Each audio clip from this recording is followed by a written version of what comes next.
The reason why people are successful in the coveted consulting coaching environment is because they plan for it. They actually plan for the success and walk out the plan. As a business coach, I've created a variety of tools and frameworks to help lighten the planning and speed up the execution. But I haven't done the best job of formalizing that and presenting that publicly. For example, in our world, planning begins with a very deliberate note card process. We call these North Star note cards. The North Star note cards unfold into an annual plan. The annual plan is reviewed in a very deliberate quarterly review, and we discuss our status as a group of colleagues over the course of 2 days. You see what I'm saying? There's a lot of structure there, but I bet you didn't know any of that. And that's my fault. We just completed a quarterly review in my community, and this fact hit me like a ton of bricks. My company should be better here. So you're about to hear me talk this through with my onboarding specialist, Taylor Bell. Taylor's job is to welcome you warmly when you join our community. And she needs to understand this sharper, better direction so she understands how to support you even better. I hope you'll appreciate that we're working hard over here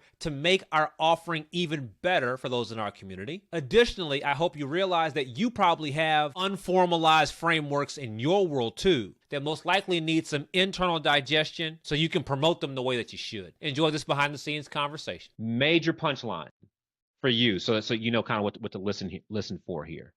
There are some updates, some changes, some iterations I want to make, but to do that, I have to hold the note, and I need your help holding this note. I need your help making sure I don't get distracted, that I stay committed to what I'm committed to, that I don't overcomplicate it, et cetera, that I remove things that don't belong. In every marketplace, we know that first-class customers, right? They want the best you got right now. And a first-class customer doesn't want to guess if there's first class on this flight. They want to know that you already have first class available for them, right? As I told everybody on the quarterly review, I'm first class aspirational. I really want to fly first class every time I fly somewhere, but I can't afford it. And every time I look at those flights, I go, because I'm always somewhere in the middle, right? Now, if I can find a way to upgrade myself or upgrade the way down and not the way back, I'll work it out, right? But if you make it very, very clear that you focus on a first class level customer, you will attract people like me who really want to do it one day. But the reverse is not true. If you talk to people like me who are aspirational, you're never going to get the guy who wants first class right now, because he needs a certain level of communication, very loud and very clear. Does that make sense, Taylor, this idea of first class focus? So you need all of your content to talk to your first class customers. Hold the note. Don't deviate. Don't guess. Don't get scared. Don't make it, look at it, close your eyes, post it, let it live, right? You know what I mean? Like, let it go, right? So, right. So everyone needs that. Okay, so I'm saying that to everybody else, and I felt those words kind of bouncing back at me. Alzay, you should do the exact same thing. What I've had to be honest about, and this is something I've been working on this for months, just hasn't said anything to you yet, as I write my own avatar, is being honest about the criteria for my best client up to this point and going forward. There are things that my best clients are already doing, and I should be more honest about that and attracting people who are like that. One of them, for speed, is creating content. My best clients are already creating content. It might not be the best content, but they're already in the habit of doing things like that already. It's not just a matter of doing better, but not convincing people to begin making content. So my best clientele has always been people who are making content on some level already. That's one. There's some other criteria. I'm skipping that. I'm going to the end.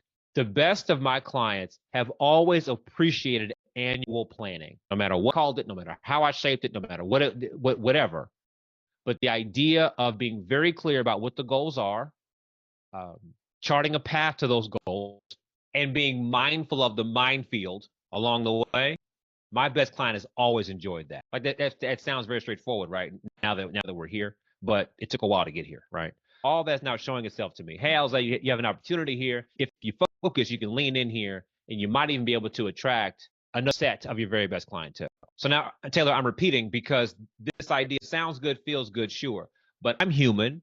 I have limiting beliefs, and I can get distracted. I can lose frequency here. And if this is going to work and work the way that I feel, the way I'm talking right now, I got to hold the note. So I've already made the point that I believe that I have the gift and skill of synthesis.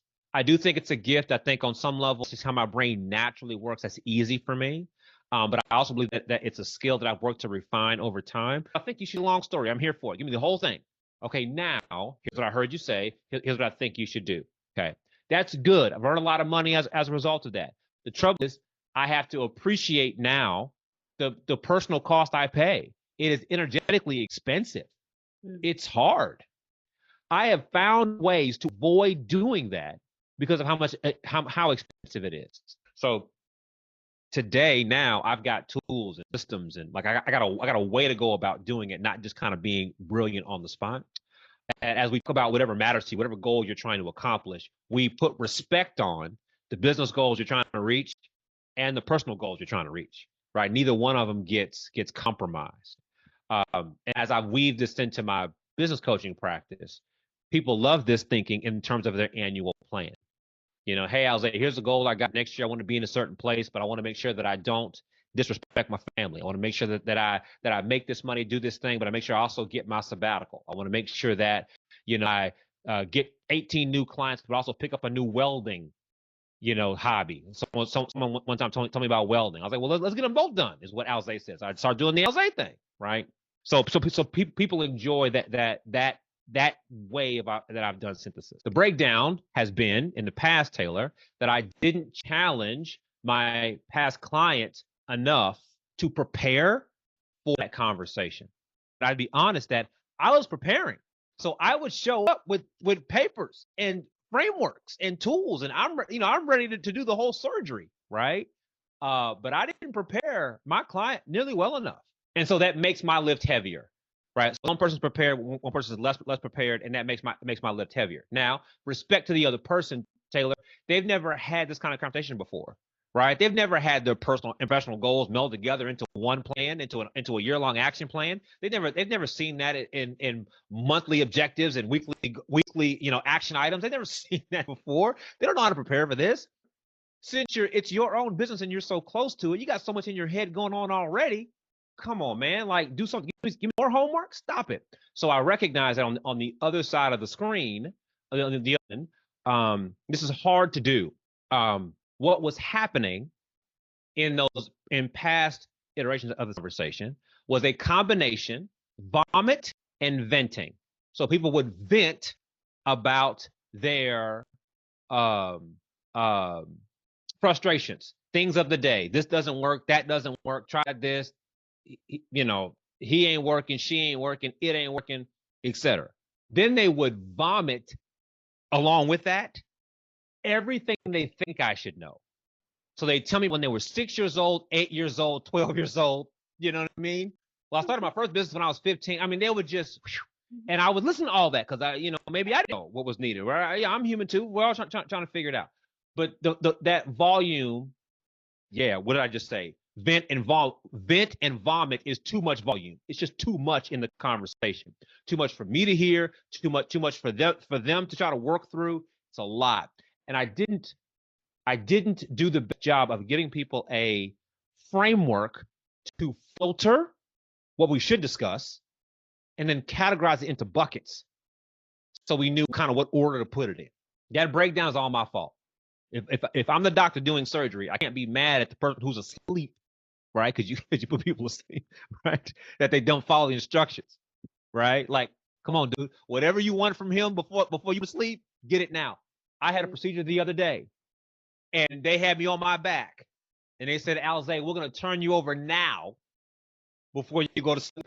Exactly, right? Because trying to move a grown man while he's asleep, hard, right? So I have to own the fact that my job is to prepare both parties for an even better arrangement or interaction. Okay.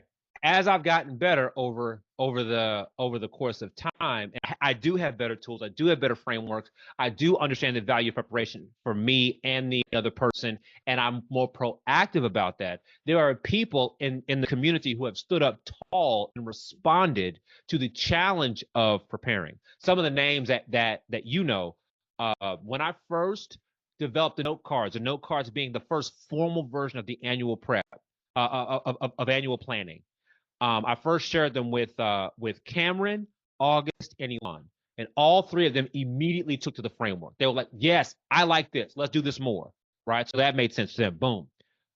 Trey and Pradeep were the next kind of set of people I shared this with. They're like, "Yes, I like this." August specifically asks for prep before every quarter review. I think she literally verbalizes the need for prep. She knows it exists. She's done it every time, but every time she asks because she makes time to prepare and wants to maximize the time that we spend preparing. Let's get more like August. Trey is using other planning tools, and he has verbalized very clearly, I don't want to use them tools no more. Do you have any tools that align with what you just described, Alzay? Give me those tools. I'll use those tools. So there are people again in the community who appreciate what we're doing and are standing up tall. And again, if this is what we're doing, attract more folks like them, right? Good for them, good for me, good for us. Yay. So by focusing on this, a number of things happen. This idea of preparing, this idea of having a plan and having an annual plan and having intentional check-in moments for that plan. A number of things happen. Number one is you come to interactions with me. If you are talking to me, you come way more prepared. So now you don't vent and vomit because you had a plan. You knew where you were headed. It's just a matter of taking the next step that's right in front of you. That happens. Secondly, in the group conversations, everybody's now more prepared. So getting to the most important thing is way easier for everybody individually. And then what it feels like, you have felt this, Taylor, what it feels like to be in the room when everybody is focused on their most important thing, even if it's difficult, scary, annoys me. That's fine. But you know what it is, though, versus showing up. You have felt this, Taylor. And some people are like, I don't know. And today's a tough day. And that, right? Right? So when the group, now sometimes you have those kind of days. We understand. But when the group in general is prepared for the interaction, the whole interaction goes up a level. It's a very cool and unique thing. One more level that I'm excited about getting to. This is new. You never heard me say this before. The interactions you have with your colleagues go up levels also. So now outside of, yes, inside the group call, yes, but also outside of the group call, whether it's a chat in the platform we use, or if it's an interaction you have on the phone or whatever. But you are intentioned. Your time and energy has been intentioned. And so now when you talk to your colleague, it's very intentioned. Here's what I got going on. Here's what I'm confused by. Do you have any suggestions? Here's what I got going on. Here's the metrics that I satisfied. Do you have a way to making them better? Whatever, right? Versus talking to a colleague and talking in circles for 90 minutes and neither one of you feel better, right? And then you judge each other because both of y'all don't know what you're doing. So you say, right? So there's layers of improvement that happen as everybody is, quote unquote, more prepared. What I want to do, Taylor, is I want to now, we're going to get into some action items now. And then I'm going to pause so you can talk back to me in case I need to hear from you. What I want to do is prepare our current community for the next iteration of the quality review. Let me say that better. There's a even better picture I have for the quality review, and I want to spend the next 90 days preparing everybody for it. Specifically a component where they can talk to each other, where colleagues can talk to each other and have high-level interactions without depending on or waiting on Alzay to insert himself the way that I felt like I had to last quarter. Now I may still have to insert myself. There'll always be some new problem to solve. I get it. But this problem that we've seen before, we can solve for that. And I think there's space here, there's opportunity here to elevate how the entire review feels, as everybody's even more prepared to interact with me and with themselves, interact with themselves, with me and each other.